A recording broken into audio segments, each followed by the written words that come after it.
अस्सलाम वालेकुम, आदाब। मैं हूं जय। न्यूज अपडेट्स में आपका इस्तकबाल है। चलिए बढ़ते हैं आज के न्यूज अपडेट्स पर। रूस का यूक्रेन पर हमले का आज 24वां दिन। बाइडेन ने चीन के सदर शी जिनपिंग को खबरदार किया, कहा रूस की मदद करने पर अंजाम ठीक नहीं होगा।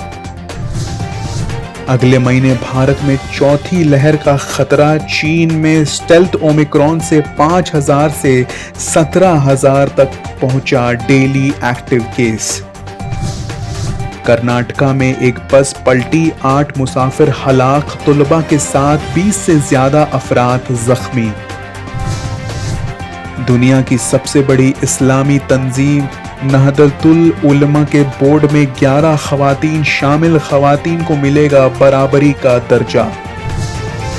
फिनलैंड दुनिया का खुशतरीन मुल्क। भारत की रैंकिंग 141 से 136वीं, पाकिस्तान की रैंकिंग 121 पर।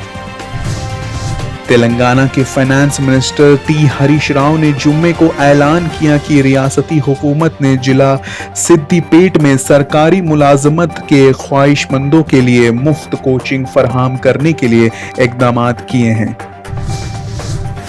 टीएसआरटीसी सेफ्टी सेस मुतारिफ कराएगा, बस के किराए में हो सकता है इजाफा। नेहरू जूलॉजिकल पार्क की अथॉरिटीज जानवरों को गर्मी से बचाने के लिए इकदाम कर रहे हैं। हैदराबाद को जनूबी एशिया का सबसे बड़ा अमेरिकन कॉन्सुलेट का दफ्तर मिलेगा। डायरेक्टर विवेक अग्निहोत्री को मिला वाई कैटेगरी सिक्योरिटी। सीआरपीएफ देगी पूरे मुल्क में सिक्योरिटी। न्यूज अपडेट्स में आज के लिए बस इतना ही। मुझे दीजिए इजाजत। अल्लाह हाफिज।